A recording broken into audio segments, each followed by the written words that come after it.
Assalamualaikum warahmatullahi wabarakatuh.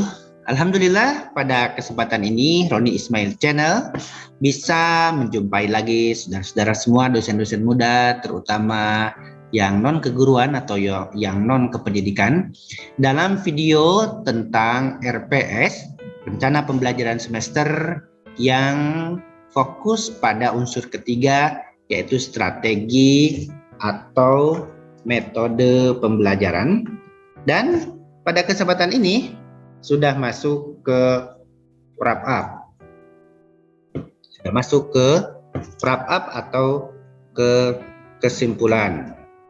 Semoga apa yang disampaikan pada kesempatan ini bermanfaat untuk kita semua, terutama untuk saudara-saudaraku dosen-dosen muda yang non keguruan, yang tidak memiliki latar belakang pendidikan, kependidikan atau keguruan. Saudara-saudara, mohon keikhlasannya bagi saudara-saudaraku yang belum subscribe di Roni Ismail Channel ini untuk subscribe, dan juga untuk like setiap video yang ada tentang RPS ini dan juga tentang yang lain, kemudian beri komen di kolom komentar, kemudian like dan juga share kepada yang lain agar video ini lebih banyak manfaatnya. Saudara-saudaraku, pada link-link sebelumnya tentang RPS, terutama tentang metode pembelajaran ini, kami sudah membuat video-video tentang seputar atau terkait dengan strategi atau metode pembelajaran yang concern kita untuk mengisi RPS dan juga sebagai standar proses pembelajaran kita di kelas. Yang pertama, video pertama adalah kelebihan dan kekurangan ceramah. Itu ada di link YouTube ini. Kemudian yang kedua, video tentang No Way for Ceramah berdasarkan kriteria dan karakteristik standar proses pembelajaran di pendidikan tinggi menurut SNDikti pasal 11 ayat 2 ayat 1, bahwa tidak ada celah bagi kita untuk lecturing di dalam mengampu perkuliahan sebagai standar proses pembelajaran di kelas maupun di RPS. Di link YouTube yang ini. Kemudian, karena itu, why active learning? Kenapa kita harus active learning? Kenapa kita harus mempertimbangkan, harus mengampu, harus memakai standar proses pembelajaran di kelas maupun di RPS tertulis itu harus pembelajaran aktif sesuai dengan karakteristik atau norma di SNDikti pasal 11 ayat 1 yang ada penjelasannya di masing-masing video ini. Yang ketiga, bagaimana active learning? Ada di dua video ini menjelaskan tentang 25 langkah strategi pembelajaran aktif. Ada 25 strategi pembelajaran aktif dan langkah-langkahnya yang saya sampaikan secara lecturing. Kemudian di video selanjutnya saya atau kami sudah sharing bagaimana praktik strategi pembelajaran group to group exchange, dan itu luring. Itu di kelas saya di mata kuliah tertentu. Link YouTube-nya ini. Silahkan dilihat, dicontoh, halal untuk ditiru. Tidak ada hak ciptaan. Silahkan untuk dicontoh. Kemudian strategi pembelajaran praktik. Ini dari 5 ini sudah praktik nih. Mind map. Dan itu luring di kelas saya, ada di link YouTube yang ini. Kemudian yang ketujuh, strategi pembelajaran perception student have, itu saya praktikkan secara daring melalui link YouTube dan ada di link yang ini. Saudara-saudara, yang kedelapan, sudah ada juga video sharing tentang strategi pembelajaran Everyone is a Teacher Here secara daring dan ada di link YouTube yang ini. Kemudian yang ke-9, strategi pembelajaran reading guide secara daring, pembelajaran di YouTube, di Zoom, dan ada di link YouTube ini. Kemudian yang ke-10, strategi pembelajaran Infosearch secara daring yang dipraktekkan di mata kuliah, salah satu mata kuliah saya, ada di link YouTube ini. Kemudian yang ke-11, strategi pembelajaran guided teaching juga secara daring saya praktekkan di video pembelajaran atau sewaktu mengampu pembelajaran via daring, secara daring, pakai menggunakan platform Zoom dan ada di link YouTube yang ini. Itu yang ke-11. Yang ke-12 saya juga sudah mempraktikkan di video itu. Ada video tentang praktik langkah-langkah lengkap dengan langkah-langkahnya semuanya. Strategi pembelajaran Jigsaw Learning, luring di kelas dengan link YouTube berikut ini. Yang ke-13, kemudian saya juga sudah share praktik di kelas secara luring strategi pembelajaran lainnya, yaitu yang saya sebut dengan pair and share session. Kurang tingnya kalau mau TPS atau the power of two. Yang secara luring saya praktikkan itu ada saya share di link YouTube yang nomor 13 ini. Nah, saudara-saudaraku, semua strategi yang dipraktikkan ini dan insya Allah akan ada pengalaman atau sharing tentang pengalaman praktik metode atau strategi pembelajaran di kelas kami, baik secara luring maupun secara daring yang akan diupload di YouTube ini supaya saudara-saudaraku, dosen-dosen yang non keguruan atau non kependidikan bisa mencontohnya. Silakan ditiru, silakan dicontoh, silakan dimodifikasi, silakan ditambah-tambah, silakan dikurangi-kurangi sesuai dengan konteks kelas saudara-saudaraku sekalian. Nah, itu dia.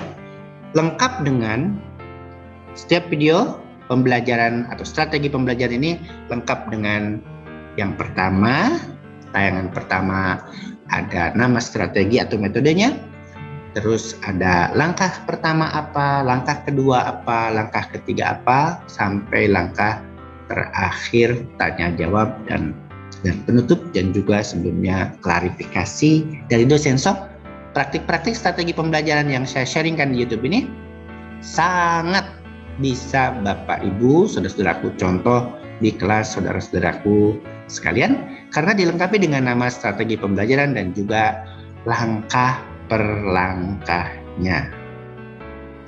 Baik, saudara-saudaraku, setelah saudara-saudara melihat satu persatu video pembelajaran, maka kita akan buat satu kesimpulan tentang strategi atau metode pembelajaran ini.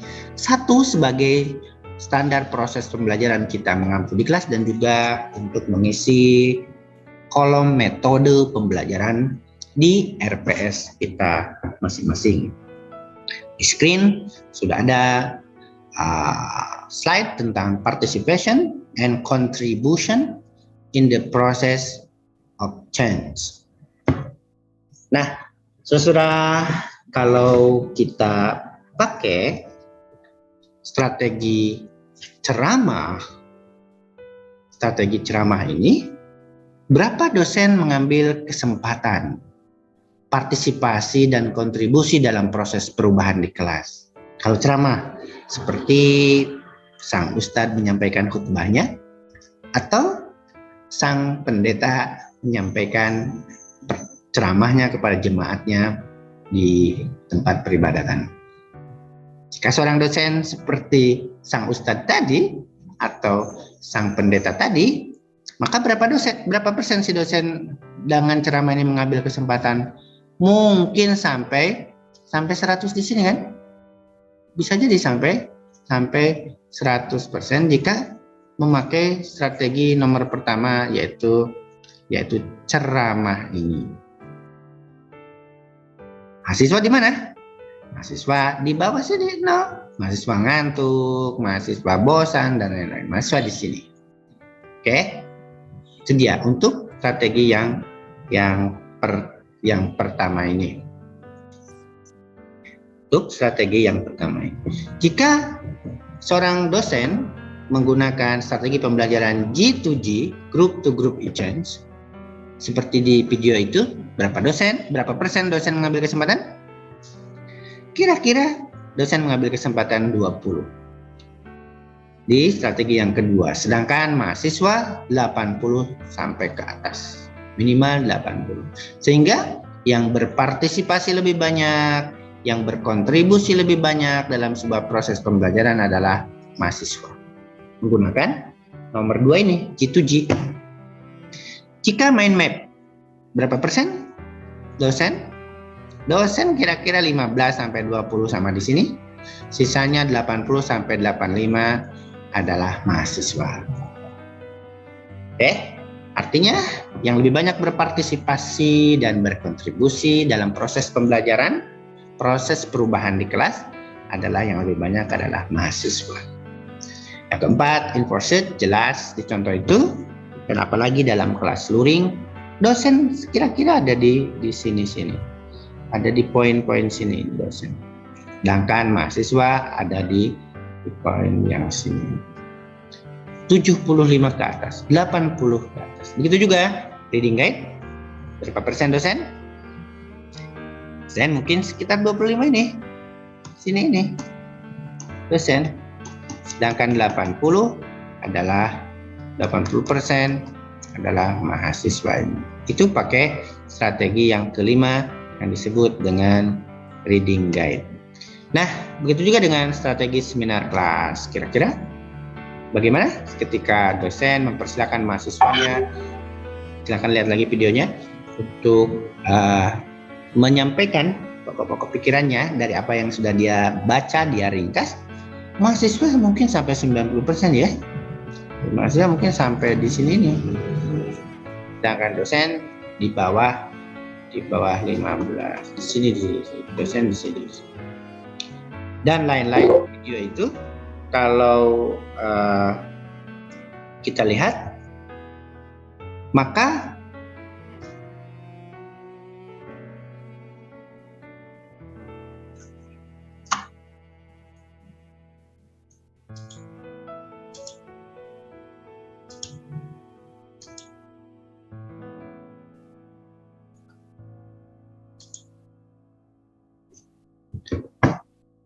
kesimpulannya, saudara-saudara, dari beberapa strategi pembelajaran ini, kesimpulannya adalah baik yang ceramah tadi, baik yang G2G, mind map, enforced, reading guide, seminar.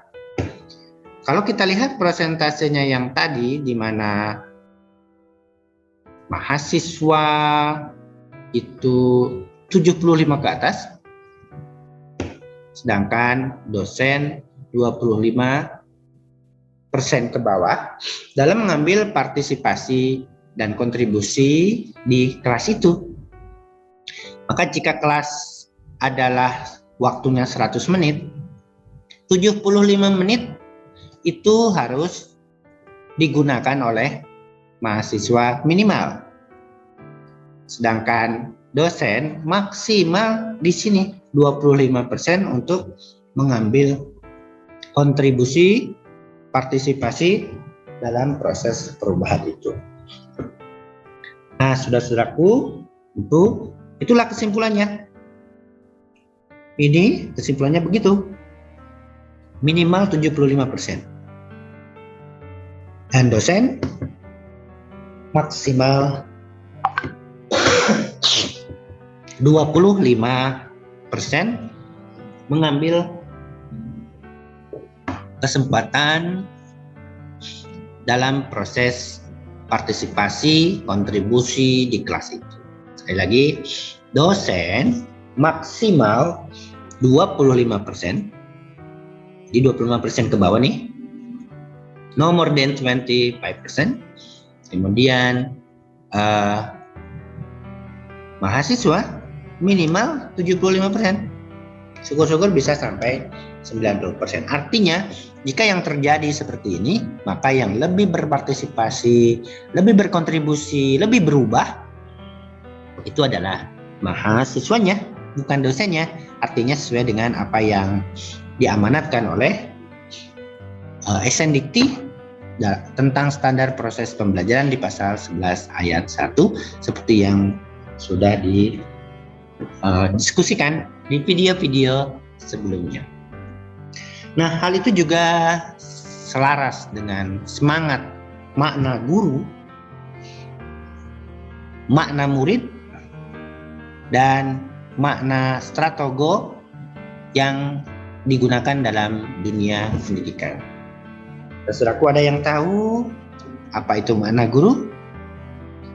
Dari kata gu dan ru? Ada? Murid? Dan apa juga makna stratogo? Yang pasti guru bukan hanya milik orang Jawa, digugulan ditiru, bukan. Karena orang Lombok juga memakai kata tuan guru. Orang Makassar juga pakai kata guru. Di Pare-Pare itu ada istilah Andre Guru untuk guru yang di Makassar, pakai kata Andre Guru untuk guru yang sudah level tinggi. Di Sumatera ada juga tuan guru juga kan? Di Manado guru, di Malaysia cek guru, di India guru, guru school, dan di Jepang guru, di mana-mana guru. Artinya guru itu bukan terkhusus untuk orang Jawa. Bukan maknanya digugu dan ditiru. Tapi ada makna yang lebih filosofis yang harus kita ketahui. Nah, dari bahasa mana? Dari bahasa Sinhala, benua India sana. Gu adalah darkness, dark. Sedangkan ru adalah light. Sedangkan ru adalah light.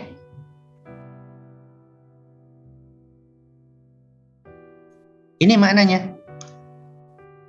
Dark adalah dalam bahasa Arab az-zulumat, kegelapan, dan light adalah nur. Nur. Sekali lagi, gu adalah maknanya darkness, dark, az-zulumat, sedangkan ru adalah light, cahaya, pencerahan, lightness. Sehingga guru adalah maknanya sosok yang memungkinkan memindahkan orang atau sekelompok orang dari darkness ke lightness, dari belum bisa menjadi bisa, dari belum paham menjadi paham, dari belum terampil menjadi terampil, jadi tidak sopan menjadi sopan, dari yang tidak berakhlak menjadi berakhlak, dari yang tidak punya nilai keagamaan menjadi memiliki keimanan yang kuat. Itulah guru. Dengan berbagai perannya, salah satu perannya adalah dosen. Tapi dosen fungsinya adalah guru. Kiai, ustadz, perannya ustadz, tetapi fungsinya guru. Seorang pendeta, seorang pastor, perannya itu pendeta atau pastor, tetapi fungsinya tetap guru. Memungkinkan seseorang atau sekelompok orang berpindah, mengalami change, mengalami perubahan dari darkness ke lightness. Itulah makna guru secara terminologis. Siapa, sosok mana yang harus di-change, harus dirubah, harus berubah dari darkness ke lightness? Tentu mahasiswa atau siswa. Dalam bahasa Arab, salah satunya siswa atau mahasiswa itu murid. Dari aroda yuridu, masdarnya muridun. Muridun. Ini mim. Muridun. Oke. Apa artinya? Sosok yang berkeinginan. Apa yang diinginkan? Perubahan apa yang diinginkan oleh seorang murid atau sekelompok murid, siswa atau mahasiswa, santri, yaitu perubahan dari gu ke ru. Murid ingin berubah dari gu ke ru. Ingin berubah dari belum bisa menjadi bisa, belum paham menjadi paham, belum terampil menjadi terampil, belum berakhlak menjadi berakhlak, belum memiliki keimanan yang kuat menjadi memiliki keimanan yang kuat. Itu dia, murid. Jadi fungsi guru ini klop, relevan dengan makna murid yang menginginkan perubahan. Jadi sangat klop. Apa fungsi guru ini dengan apa yang diinginkan oleh si murid ini. Saudaraku, kata yang terakhir dalam konteks participation contribution in the process of change adalah strategi. Dari bahasa apa strategi ini? Strategi ini dari bahasa Latin, maknanya tentara perang. Apa yang dibayangkan, yang diinginkan oleh seorang tentara perang? Sekarang ada perang Rusia nih, invasi. Keinginan panglima perang adalah menang. Oke, win. Panglima perang dalam kepalanya menang. Bukan mikir strategi terus, tapi menang. Apa kemenangan seorang dosen? Hubungannya dengan murid? Oke, apa makna kemenangan bagi seorang dosen? Bagi seorang guru, maknanya adalah dia menang ketika dia berhasil memindahkan sosok mahasiswa atau sosok murid dari gu ke ru. Apa makna menang bagi murid? Ya, ketika si murid, si mahasiswa, siswa atau siswa berhasil berubah dari gu ke ru. Ini dia. So, klop sway antara apa yang fungsi guru sebagai guru dan ru, dan apa yang diinginkan oleh murid dengan kata strategi ini. So, maknanya hubungannya guru dengan murid, apa maknanya? Guru itu harus enlight, mencerahkan, pencerah dia, sang pencerah, enlight. Oke, kemudian guru enlight murid, kemudian stratego mendukung murid atau mahasiswa, support. Jadi apapun strategi yang Bapak Ibu pakai di kelas, itu pastikan mensupport, pastikan mencapai keinginan murid pindahnya dari gu ke ru. Apapun nama strategi pembelajaran yang kita pakai, mau pakai bahasa lokal, mau pakai bahasa Inggris, yang pasti si murid, si siswa berhasil berubah dari gu ke ru. Ceramah tidak mungkin. Ceramah tidak mungkin.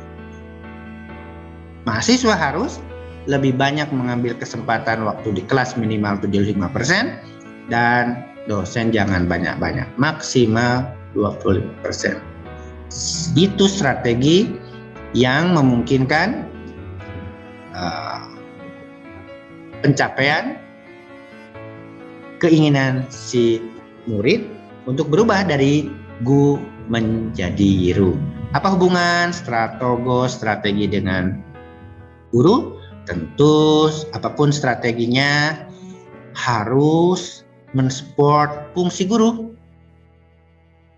Mensupport fungsi guru dalam memindahkan, dalam melakukan pencerahan, perubahan seseorang atau sekelompok orang dari azulumat kepada nur. Guru, dosen tidak boleh ceramah sewaktu di kelas karena hanya maksimal 25% dalam proses partisipasi dan kontribusi di kelas itu. Inilah makna klop antara guru sebagai pencerah, kemudian murid yang menginginkan pencerahan dengan strategi atau stratego yang harus mensupport pencapaian fungsi guru sebagai pencerah, fungsi dosen sebagai pencerah. Strategi apapun harus mensupport fungsi dosen sebagai pencerah yang harus berubah dan juga mensupport murid dalam berubah dari gu ke ru, yang harus tambah pintar dengan strategi apapun yang digunakan, yang harus berubah di kelas apapun nama strateginya, yang harus tambah pintar adalah muridnya, mahasiswanya, siswanya, santrinya, didikannya, peserta didiknya, bukan dosennya, bukan gurunya. Karena dosen sudah jelas-jelas sudah pintar, minimal magister, sudah doktor, bahkan mau profesor.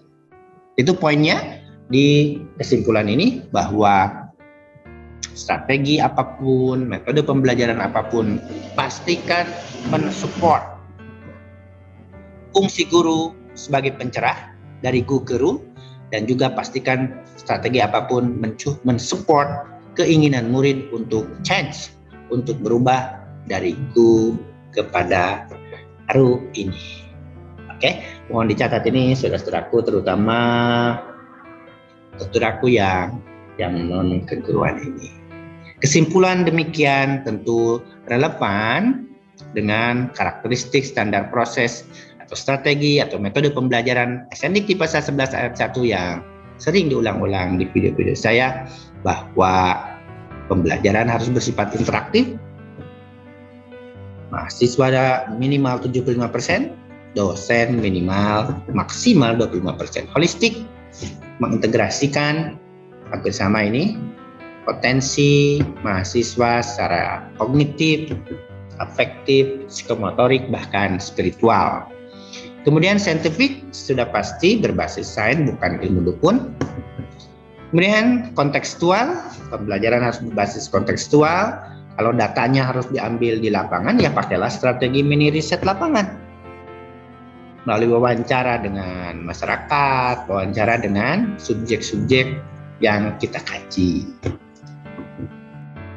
Tidak harus dari buku. Tematik, tentu harus tematik. Satu tema, satu proses pembelajaran. Kemudian efektif, berorientasi pada CPMK dan sub CPMK. Apapun strategi pembelajaran yang digunakan, pasti harus mensupport pencapaian CPMK, karena itu harus aktif. CPMK atau sub CPMK berarti berorientasi pada mahasiswa. Kolaboratif, standar proses pembelajaran harus kolaboratif, mohon diingat harus berkelompok kecil, kelompok besar, tidak sendiri-sendiri. Tapi standar proses itu harus berkelompok. Dan tentu merangkum semuanya berpusat pada mahasiswa, student centered learning, yang kita kenal dulu ada juga CBSA, cara belajar siswa aktif.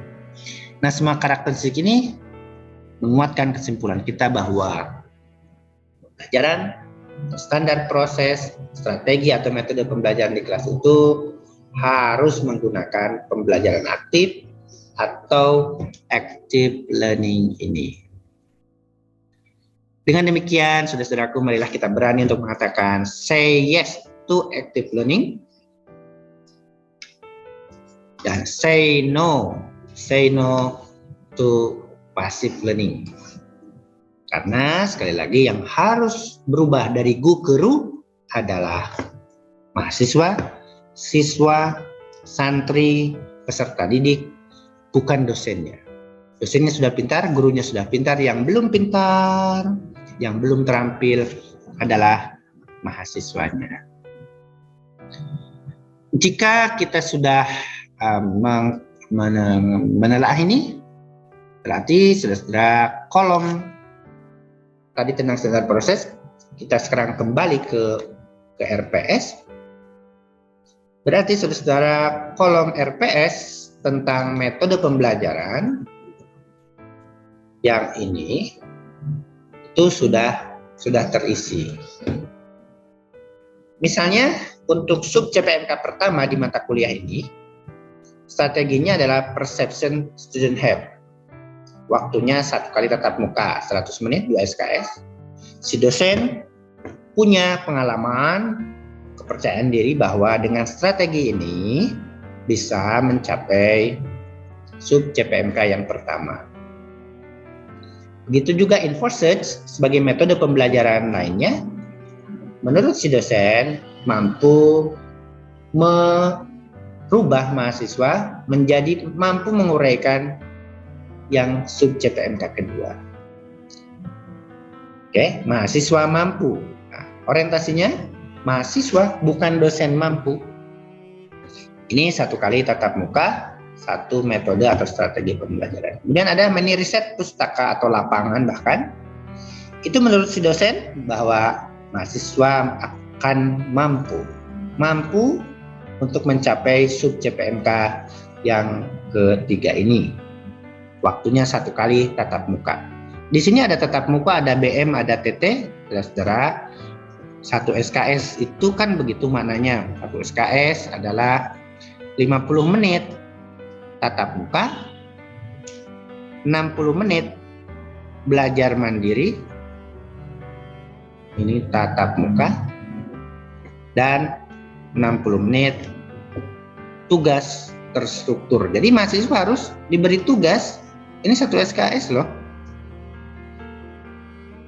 Harus ada tatap mukanya, 1 SKS itu 50 menit. Belajar mandirinya harus ada 60 menit. Jadi kalau 2 SKS, berarti tatap mukanya 100 menit, belajar mandirinya 120 menit seperti ini, dan tugas terstrukturnya 120. Jika 1 SKS. Jika 2 SKS tinggal mengalihkan saja. Strategi pembelajaran yang keempat, reading guide, dipercaya oleh dosen atau dosennya dengan pengalamannya mengajar sekian tahun bisa mencapai pencapaian mahasiswa di sub CPMK ini. Itu juga mini riset strategi yang kesekian ini dalam pengalaman si dosen bisa mencapai sub CPMK mahasiswa yang kelima ini. Kemudian sama ini dengan penjelasan yang barusan, InfoSearch dipercaya si dosen bisa mencapai sub CPMK yang ke-6 ini. Mahasiswa mampu menguraikan resolusi konflik dalam ringkasan 6 paragraf. Kemudian di sub CPMK 7 sampai 15 masing-masing ada 2 metode pembelajaran minimal karena tatap mukanya 200 menit, 2 kali nih. Sehingga minimal ada 2 strategi atau metode pembelajaran yang digunakan, dan kebetulan si dosen memakai 2 strategi yang sama. Seminar kelas nanti, mini riset dulu baru seminar di kelas, mini riset, seminar kelas, begitu juga si dosen percaya dengan pengalamannya bertahun-tahun mengajar bahwa 2 strategi ini mampu mencapai, bisa mengantarkan mahasiswa mencapai sub CPMK yang ke-7, sub CPMK yang ke-8 di pertemuan 10-11, sub CPMK yang ke-10 di pertemuan 12-13, dan juga sub CPMK yang ke-10 di pertemuan 14 dan 15 ini. Tatap muka 200 menit, belajar mandiri, baca, dan lain-lain 240 menit, tugas terstruktur, meneliti, dan lain-lain 240 menit. Itu saudara-saudaraku logika atau cara pengisian metode pembelajaran sebagai DRPS, sebagai bagian dari standar proses pembelajaran dengan kriteria-kriteria, dengan karakteristik yang dituntut oleh SNDikti pasal 11 ayat 1, dan juga kesimpulan tadi tentang bagaimana dosen minimal maksimal 25% dalam berkontribusi di kelas sesuai dengan fungsinya, dari memungkinkan seseorang atau sekelompok orang berpindah dari dari kegelapan ke ru, dan juga murid atau mahasiswa, makna murid dan atau mahasiswa yang menginginkan perubahan dari ke ru yang meniscayakan minimal berkontribusi 75% di setiap proses pembelajaran di kelas.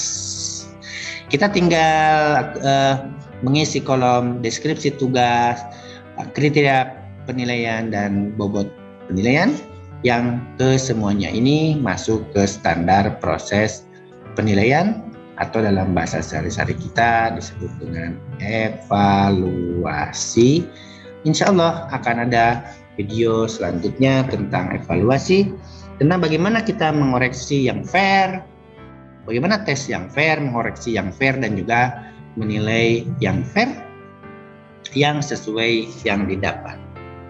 Termasuk akan ada video selanjutnya bagaimana di konteks evaluasi ini untuk menilai laporan mini riset jika CPMK-nya dalam bentuk laporan mini riset. Kemudian apa lagi? Makalah, paper, bagaimana menilainya? Bagaimana juga menilai ujian skripsi, menilai ujian-ujian yang lain? Insya Allah akan ada sharing di video-video selanjutnya sebagai bentuk-bentuk dari tes alternatif.